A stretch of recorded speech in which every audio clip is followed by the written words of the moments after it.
자, 이번 시간은 120페이지에 보시면은 우리가 공급자 금융에 관련된 사항을 보도록 이렇게 하겠습니다.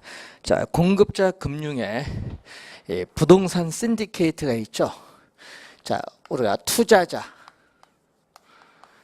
투자자에 있어서의 자금인데 이 투자자는 다수가 되겠죠. 이 다수의 투자자들에 있어서의 이 자금과 우리가 개발업자, 이 개발업자에 있어서의 개발 사업에 대한 전문적인 노하우, 이 전문성이 이렇게 결합이 돼요. 그래서 투자자들의 자금과 개발업자의 전문성이 결합된 이 투자자 집단, 이 투자자 집단을 우리는 부동산 신디케이트 또는 부동산 신디케이션이라고 하죠. 자, 이때 이 개발업자는 건설회사일 수도 있고 이 니즈 개발업자는 개발회사일 수도 있고 니즈 회사일 수도 있는데, 그래서 이 개발업자 부동산 개발 사업일 경우에는 이 개발업자 자신이 신디케이터가 되기도 합니다. 자, 이때 투자자들은 투자한 자금 한도 내에서 책임을 지는 유한 책임 사원이라고 하죠. 회사를 조직 경영하지 않고 투자 한도 내에서 책임을 지는 유한 책임 사원이고, 이 개발업자는 회사를 조직 경영하기 때문에 무한대로 책임을 지게 되죠. 무한 책임 사원입니다. 그래서 회사를 조직 경영하면서 우리가 관리 운영에 책임을 지고 있습니다. 그래서 이 미국 같은 국가인 경우에는 이 부동산 이 신디케이션의 대표적인 형태가 요 두 가지가 결합된 파트너십이라고 하죠. 파트너십. 이 파트너십을 우리는 기업의 형태로 번역을 한다면은 합자 회사라고 번역을 하죠. 그래서 부동산 신디케이션의 미국에서의 대표적 형태가 바로 우리는 파트너십이고, 이때 자금을 모집을 할 때는 우리가 대규모 개발 사업인 경우에는 공개 모집을 하죠. 공모 방식. 개발 사업 규모가 작을 때는 개별 모집, 사모 방식에 한 개별 모집이 이루어진다는 그러한 내용이죠. 자, 이 부동산 신디케이션을 우선 하나 확인했고, 자, 그리고 여러분 교재 121페이지 보시면 프로젝트 파이낸싱이죠. 자, 요즘 뉴스나 신문에 많이 우리가 나오는 용어 중에 하나죠.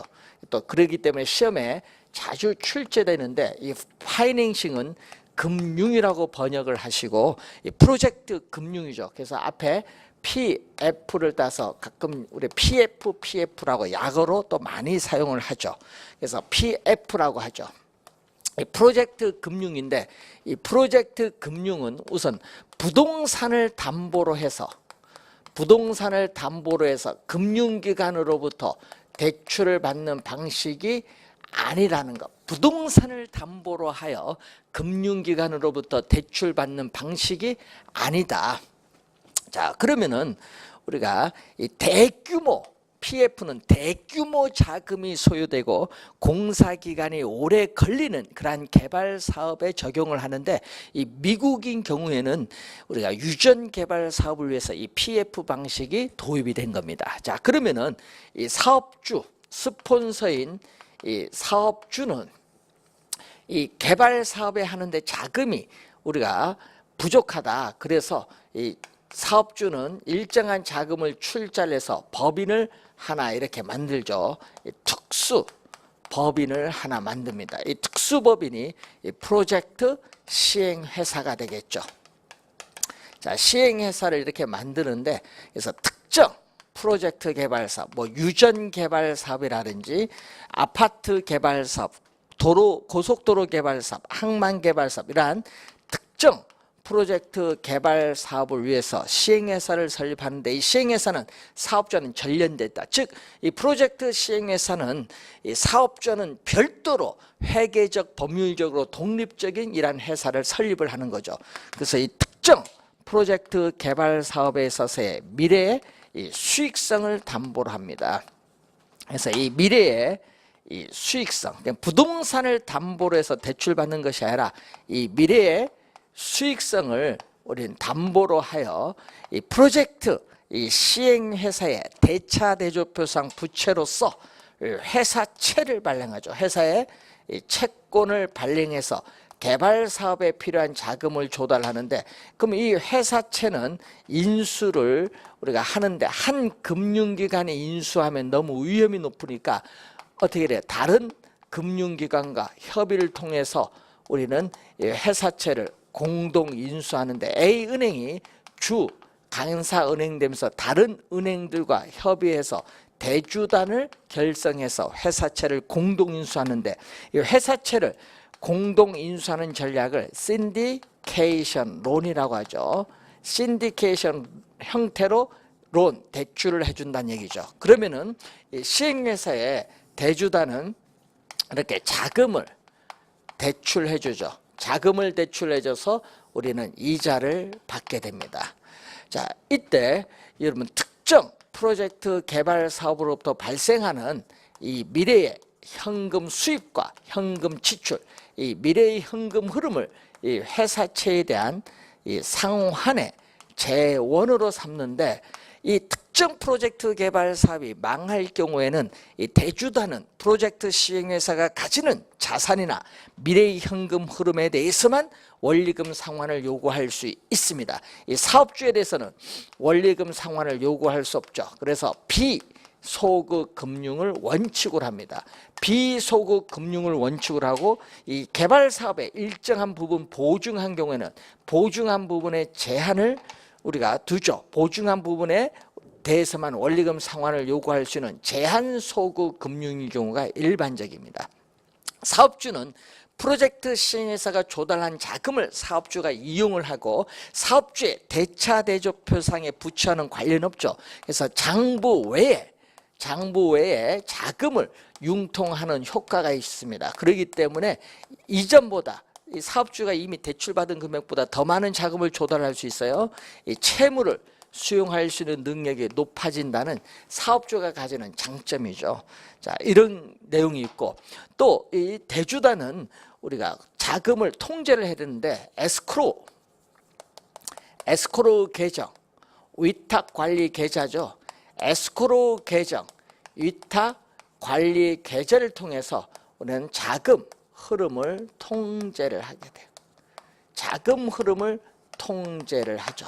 자, 27회 시험 정답 지문 물었죠. 그래서 공사비를 우선적으로 지출할 수 있도록 자금 흐름을 통제를 하게 되는 그러한 내용입니다. 자, PF에 관련된 몇 가지 중요한 사항을 확인해 봤고요. 자, 122페이지 보시면은 부동산 투자 회사가 나오죠. 이 리츠죠. 자, 이 리츠를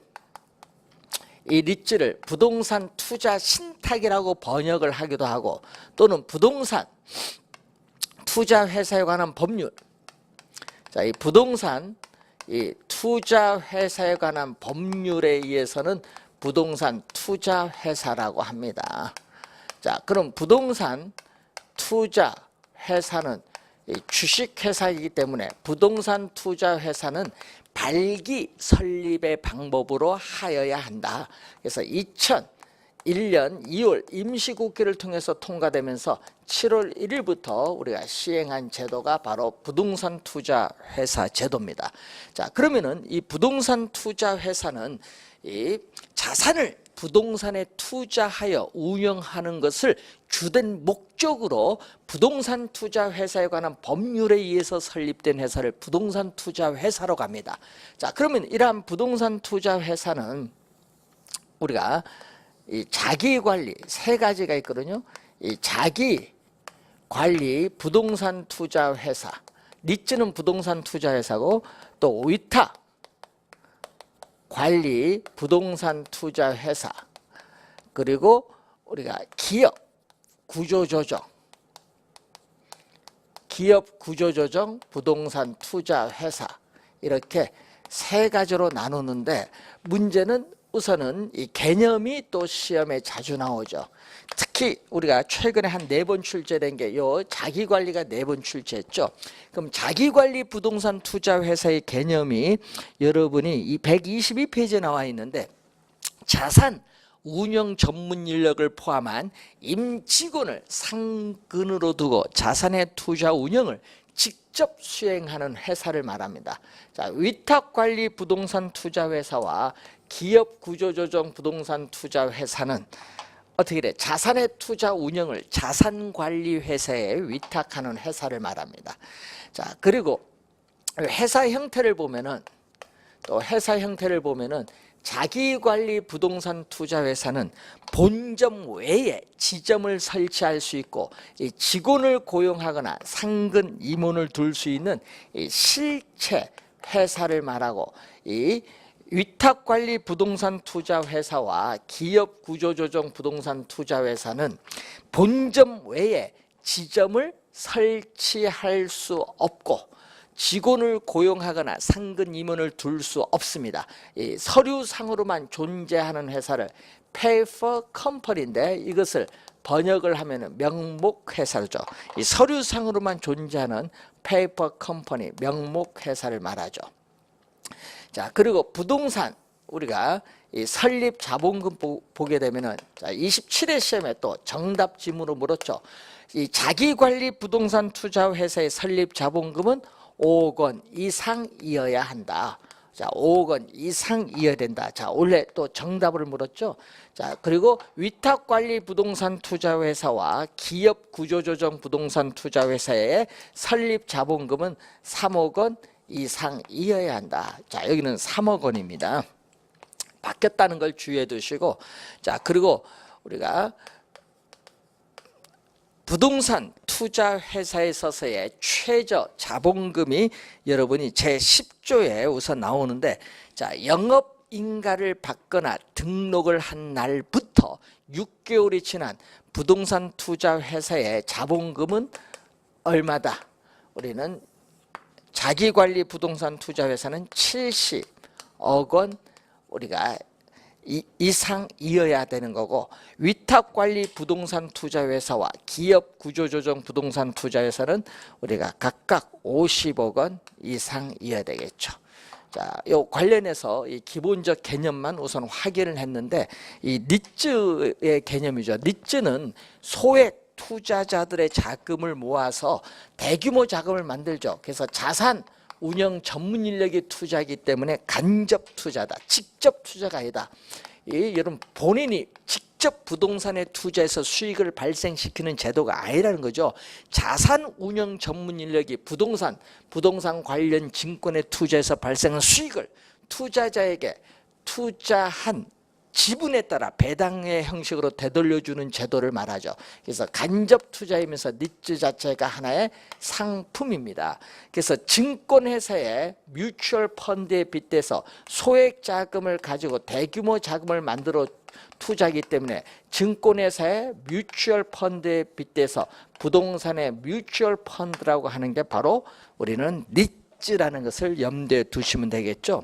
자, 그래서 이제 시험 문제는 이 법조문이 우리가 가끔 출제되는데, 이 법조문에 관련된 사항은 기본서 교재를 통해서 우리가 보기로 하고, 또 자본시장과 금융투자업에 관한 법률에 의해서 나타나는 부동산 집합투자기구인 부동산 펀드도 뭐가 된다? 이 부동산 펀드도 우리는 바로 간접 투자 상품이다.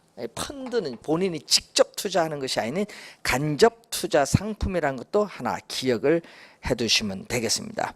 자, 127페이지로 오면은 부동산 이용인데, 거기에 최유효 이용 개념이 나오죠. 자, 객관적으로 보아 양식과 통상의 이용 능력을 가진 사람에 의한 우리가 최선의 이용 방법이죠. 합리적, 합법적인 최선의 이용 방법을 최유효 이용이라고 하죠. 자, 알프레드 마샬은 이 최유효 이용을 최선의 이용이라고 하는데, 자, 이 통상의 이용 능력을 가진 사람에 의한 우리가 합리적, 합법적인 최선의 이용 방법이죠. 그래서 여러분, 전문적인 능력을 가진 사람에 의한 이용 방법이 아니라는 걸 주의해야 돼. 통상의 이용 능력을 가진 사람이라는 걸 염두에 두시면 되겠습니다. 자, 토지 이용에 우리가 집약도라는 용어가 나오죠. 자, 이 토지 이용의 집약도는, 자, 여러분 지대 이론에서도 우리가 한번 용어를 우리가 자주 배운 용어잖아요. 토지 이용의 집약도는 단위 면적, 1제곱미터를 단위 면적인데 이 단위 면적의 토지에 대해서 우리 투입을 하는 거죠. 이 단위 면적 우리가 1제곱미터인데 이 단위 면적 토지에 투입되는 이 노동과 자본의 상대적인 이 크기를 집약도라고 하죠. 이때 토지 이용의 집약도가 높은 토지 이용을 우리 뭐라고 한다? 집약적인 토지 이용이다. 토지 이용의 집약도가 높은 토지 이용을 집약적인 토지 이용. 토지 이용의 집약도가 낮은 토지 이용은 조방적 토지 이용이라고 합니다. 자, 그럼 토지 이용 집약도의 상한선을 나타내는 우리가 집약 한계가 있죠. 그래서 여러분이 투입되는 한계 비용이 한계 수입과 일치하는 데까지 추가로 투입되는 경우에 집약도를 말하는데 이 한계 비용과 한계 수입 미분 개념이 들어오는데 이렇게 같을 때 우리는 이윤이 극대화가 되죠. 이윤 극대화 수준의 집약도가 바로 집약 한계고 이 우리가 토지용 집약도의 하한선을 나타내는 조방 한계죠. 이 생산비를 우리는 최적 조건 하에서 생산비를 겨우 감당할 수 있는 수입밖에 얻을 수 없는 경우에 집약도를 조방 한계인데 그래서 여러분 총 수입과 총 비용이 같은 이 손익분기점, 이 손익분기점 수준의 집약도를 조방 한계라고 하죠. 자, 집약 한계, 조방 한계에 대한 그러한 내용이 나와 있습니다. 자, 도시 이 스프롤 형상. 자, 이 스프롤이 좀 용어가 어렵죠. 도시 스프롤 형상은 도시가 확산되는 형상이다. 그럼 도시가 스프롤 확산되는 형상인데 우리는 도시의 성장 개발이 무질서, 여러분 질서 정령하는 개발이 아니라 무질서하고 우리가 무계획적, 계획성 있는 개발이 아니라 또 불규칙적으로 도시의 외곽부를 향하여 평면적으로 확산되는 형상을 도시 스프롤 형상입니다. 그래서 이 도시 스프롤 형상의 개념도 자주 나오고 이러한 도시 스프롤 형상은 주거지역에서뿐만 아니라 상업지역, 공업지역에서도 발생하는 형상으로부터인데 토지의 최고 최선의 이용인 최유효 이용으로부터 괴리되고 있기 때문에 나타나는 형상이 도시 스프롤 형상입니다. 그래서 집가 수준은 지역의 특성에 따라 다르지만은 일반적으로 표준적인 수준 이하다. 표준적 수준 이하를 의미한다. 표준적 수준 이하를 의미하고 자 그리고 밀도 수준은 우리는 밀도 수준은 합리적인 밀도 수준. 밀도 수준은 또 합리적인 또 밀도 수준 또 이하를 의미를 한다는 그런 내용이죠. 그래서 이 도시 스프롤 형상에 있어서의 유형을 보게 되면 여러 유형이 있죠. 우리가 합리적 밀도 수준 이상으로 인접 토지를 계속 우리가 잠식해 나가면서 우리가 도시가 외곽으로 확산되는 고밀도 연쇄 개발 방식이 있겠죠. 그리고 합리적 밀도 수준 이하로 인접 토지를 잠식해 나가면서 확산되는 저밀도 연쇄 개발 방식이 있고 이 자동차 전용 도로인 간선도를 따라서 교외로 확산되는 형상이 있고 또 이렇게 개구리가 뛰는 것처럼 도시 중간중간에 빈 공지를 남기면서 교외로 확산되는 이 개구리 뜀뛰기 개발이 있죠. 개구리 뜀뛰기 개발. 자, 이런 게 바로 여러분이 도시 스프롤 형상의 유형을 의미하는 그러한 개념입니다. 자, 그래서 그러한 여러분 유형 정도 여러분 확인을 해 두시면 되겠고 129페이지로 가시면은 직주 분류와 직주 접근이 나오죠. 자, 직은 직장이고 주는 주택인데 이 도심의 사무실에 직장을 가지고 있는 근로자가 주택을 도시 외곽에 두려는 형상을 말하죠. 그럼 직주분리 형상의 원인으로서는 대표적으로 어떤 게 있어요? 도심의 지가가 너무 높기 때문에 나타나죠. 그리고 도시 외곽으로 전철과 같은 교통체계에 있어서의 발달이 되고, 또 우리는 관련해서 또 도심에서의 건축법상의 규제가 강화된다든지 이런 것이 원인이 돼서 나타나는데, 그 결과 이 도심에서는 어떻게 돼요? 주간 인구는 많은데 야간에는 교외로 퇴근하기 때문에 도심은 텅텅 빈다는 공동화 형상이 나타나죠. 이 공동화 형상을 우리 도넛 형상이라고 하죠. 도넛. 예? 도넛 형상. 공동화 형상을 도넛 형상이라고 하고, 교회는 퇴근해서 와서 잠만 자는 우리가 배드타운, 침상 도시화가 되죠. 배드타운을 번역을 침상 도시라고 하죠. 자, 교통체증이 주 원인이 돼서 나타나는 형상이죠. 직주, 다시 도시 외곽에 있던 주택이 도심으로 우리가 들어오는 직주 접근 형상이 나타납니다. 그래서 그 결과 이 도심의 주거용 건물이 재개발로 인해서 고층화되는 결과를 초래를 하죠. 자, 직주 분리 접근의 용어 정도 우선 알아두시면 되겠죠. 자, 입지 잉여란 용어가 나오죠. 자, 우리는 토지 이용에서의 집약도는 우선은 토지 이용의 집약도는 같은데, 입지 조건의 차이에 따라서 우리가 발생하는 입지 잉여가 나타나는데, 129페이지에 보시면은 우리가 용어가 나오죠. 자, 그래서 토지 이용의 집약도는 같고, 우리가 입지 조건이 다른 경우에, 입지 조건이 좋은 경우에 생기는 이익을 입지 잉여라고 합니다.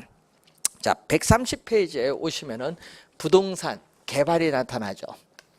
자, 이 부동산 개발을 보면요, 이 토지는 3차원의 공간이기 때문에 부동산 개발은 공간 개발이죠. 이 공간을 창조하는 행위의 개발이 부동산 개발인데, 그러면 이 부동산 개발에서는 시험 문제에 우리가 볼 때 월포드 얘기가 많이 나오죠. 월포드.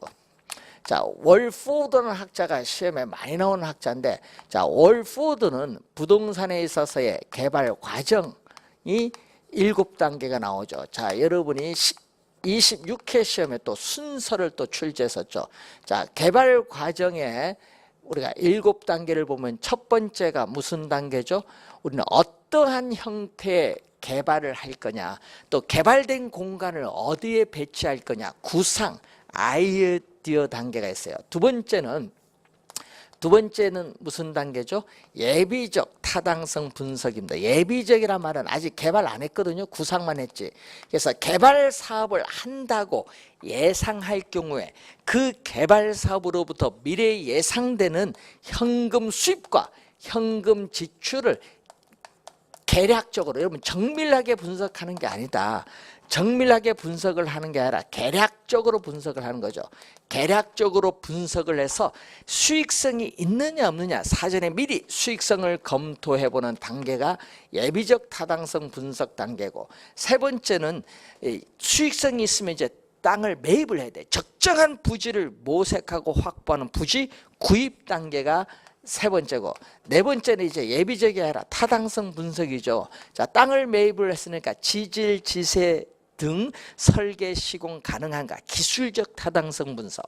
자, 개발에 있어서 법률적 제한이 있냐, 법률적 타당성 분석. 그리고 우리가 개발 사업으로부터 드는 비용과 수익 비교해야겠죠. 경제적 타당성 분석이 있는데, 자, 그 중에서도 경제적 타당성 분석이 가장 중요합니다. 그래서 이 타당성 분석 단계에서는, 자, 이 타당성 분석의 결과가 비록 동일하다고 할지라도 이 개발업체에 따라서는 특정 개발 사업이 채택될 수도 있고 채택되지 않을 수도 있다. 왜냐하면은 개발업자에 따라 요구하는 수익률이 다를 수 있기 때문에 그렇죠. 그래서 개발 사업이 타당성이 있다 없다 말하기가 곤란하다. 그 관련된 지문이 또 출제를 많이 하고요. 그리고 자금을 조달하는 금융 단계고, 여섯 번째는 택지를 조성하는 건설 단계죠. 물리적 공간을 창조하는 단계고, 7번째는 조성된 택지를 분양하는 이 마케팅 단계인데, 이 마케팅 단계인데 이 개발 사업이 성공했느냐 실패했느냐 여부는 이 개발된 부동산의 시장성 여부에 달려 있는데, 이 시장성이라는 용어가 자주 출제하죠. 이 매매 또는 임대될 가능성을 말합니다. 매매 또는 임대될 가능성이 있으면 개발사업 성공한 거고, 매매 임대될 가능성이 없다면 개발사업은 실패한 거죠. 그래서 공실률을 줄이고 점유율을 높여서 안정적으로 임대료 수입을 확보하기 위해서는 개발사업 초기 단계에서부터 임대 활동이 이루어지는 것이 바람직하죠. 자, 시험 지문에는요, 특히 이 세 가지를 2번째, 4번째, 7번째는 지문에 또 자주 우리가 출제를 또 하고요. 이 순서 우리가 2번 출제를 했는데 12회 시험, 26회 시험의 순서를 또 한번 출제를 했습니다. 자, 월포드는 또 이 개발의 위험이 있죠. 이 개발의 위험을 보면은, 자, 여러분 교재에 있어서 개발의 위험, 자, 131페이지 우리가 밑에 나와 있는 그러한 내용입니다. 자, 131페이지에 또 나와 있는 위험이죠. 자, 부동산 개발. 이런 부동산 개발은 미래 불확실성으로 인해서 위험이라는 요소가 항상 내포되어 있어요. 자, 그러면 위험이라는 요소가 항상 내포되어 있는데, 그래서 부동산 개발은 월포드는 법률적 위험, 그리고 시장 위험, 비용 위험으로 크게 이렇게 나눠보죠. 자, 이 법률적 위험은 말 그대로 이 공법적 측면에서 지역 지구지와 같은 토지 이용 규제를 볼 수 있고, 이 사법적 측면에서는 소유권 관계에 관련된 위험이죠. 그래서 이 법률적 위험을 최소화해 주기 위해서는 사전에 이미 토지 이용 계획에 확정된 토지를 매입을 하는 것이 바람직한데, 이 지문은 또 27회 시험에 또 출제를 한 지문이죠. 자, 시장 위험은 시장의 불확실성이 개발업자에게 지우는 부담입니다. 그래서 완공률이 100%로 가까이 간다. 자, 완공률이 100%에 가까이 갈수록 이 매수자가 부담하는 위험은 점점 우리가 줄어들고 부동산의 가치는 점점 이렇게 높아가는데, 그럼 초기에는 매수자의 위험이 높기 때문에 위험으로 할인한 부동산 가치는 이렇게 낮게 된다는 것을 우선 볼 수가 있습니다. 자, 비용 위험은 이 개발 기간이 길면 길어질수록 이제 인플레이션 발생으로 인해서 인건비라든지 건축비가 더 부담을 할 가능성이 있죠. 그래서 개발 기간이 길어지면 길어질수록 추가적으로 부담을 해야 될 비용이 증가하게 되는 위험을 비용 위험이라고 합니다. 자, 이 개발 위험, 이것도 우리가 시험에 자주 내죠. 자, 월포드의 2가지에다가 또 월포드는 또 이 개발의 타당성 분석이 있죠.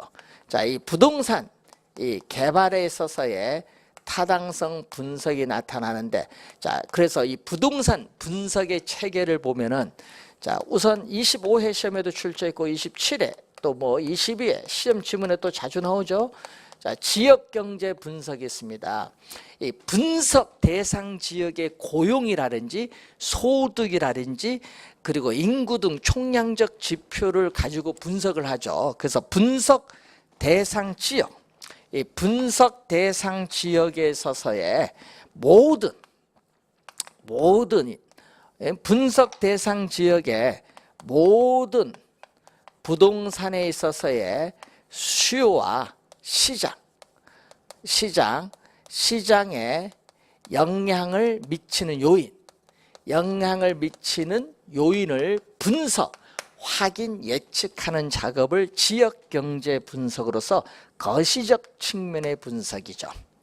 자, 이 지역경제 분석을 토대로 해서 우리가 2번째가 시장 분석이 나타나죠. 25회 시험에 또 출제한 용어죠. 시장 분석은 우리가 모든이 아니라 여기는 특정입니다. 이 특정 유형이죠. 특정 유형의 부동산에 대한 특정 유형의 부동산에 대한 이 수요와 공급 상황을 연구 분석합니다. 수요와 공급 상황을 연구 분석하여 이 전반적인 가격 수준과 이 가격 수준의 동태적 경로를 분석하는 작업을 얘기하겠고, 자, 이 지역 경제 분석과 시장 분석을 토대로 해서 시장성 분석이 나타나는데 주의해야 할 것은 시장 분석과 시장성 분석은 같은 용어가 아니라는 거. 특히 시장성 분석이 또 시험에 자주 나오죠. 22회 시험, 25회, 27회 시험에 출제했죠. 그래서 시장성이 나오면 아까도 얘기했지만 매매, 임대될 가능성이라는 용어가 나와요. 그래서 이 개발된 부동산이 현재 및 미래의 시장 상황에서 매매되거나 임대될 가능성을 조사 분석하는 것을 시장성 분석인데, 시장성 분석에 흡수율 분석이 나타나죠. 흡수율 분석은 과거 1년 동안의 시장에 공급된 부동산이 얼마만큼의 비율로 흡수되는가를 분석하는 건데, 개념은 25회 시험에 또 정답으로 물었죠. 또 목적도 2번 출제했었죠. 이 부동산 시장의 과거 및 현재의 추세를 정확하게 파악을 하여 이 미래의 흡수율을 예측하는 데 목적이 있는 게 흡수율 분석입니다. 자, 확인해 두시고요. 자, 그리고 네 번째가 타당성 분석이죠. 개발 사업을 성공적으로 수행할 수 있을지 여부를 분석하는데, 성공적이라는 말은 투자자들의 자금을 끌어들일 만한 충분한 수익성이 있는지 여부를 분석하는 거고, 최종적으로 개발 사업을 할 것인가 안 할 것인가 투자 분석이 이루어지는 이 단계죠. 또 학자에 따라서는 이 세 가지를 묶어서 시장 분석이라고 해. 시장 분석. 자, 그래서 부동산 개발의 타당성 분석은 시장 분석부터 먼저 이루어지는 이게 선행 분석입니다. 그래서 시장 분석은 개발 사업의 시장에 초점을 둔 연구를 얘기하고요. 이 특정의 개발 사업이 시장에서의 채택 가능성 여부를 평가하기 위해서 고안된 것을 말하죠. 자, 그리고 요 두 가지를 묶어서 이 경제성 분석이라고 합니다. 그래서 시장 분석을 먼저 하고 나서 이 경제성 분석이 나중에 이루어지기 때문에 경제성 분석은 후행 분석이죠. 그래서 이 경제성 분석은 개발업자의 결정에 초점을 둔 연구고, 시장 분석에서 구한 자료를 토대로 해서 경제성 분석이 이루어집니다. 그래서 경제성 분석은 특정 개발 사업에 뭐를 평가한다? 수익성 여부죠. 특정 개발 사업에 있어서 이 수익성 여부를 평가하기 위해서 고안된 건데, 이 수익성이 있으면 개발 사업 채택, 수익성이 없으면 개발 사업을 기각을 하게 되겠죠. 자, 이 관련된 내용인데, 이 관련된 사항에서 또 우리가 시험 지문이 자주 출제하는데, 이 월포드의 부동산 관련된 개발의 위험, 타당성 분석, 그리고 우리가 개발 과정의 단계를 잘 정리를 우리가 해 두셔야 되는 그러한 내용이 되겠습니다. 자, 이 내용이 여러분 교재 130 우리가 3페이지에 우리가 설명되어 있는 부분이죠. 잘 정리해 두시고, 우리가 다음 시간에는 133페이지에 토지 취득 방식에 따르는 개발 방식 분류부터 시작하도록 하겠습니다. 자, 수고 많으셨습니다.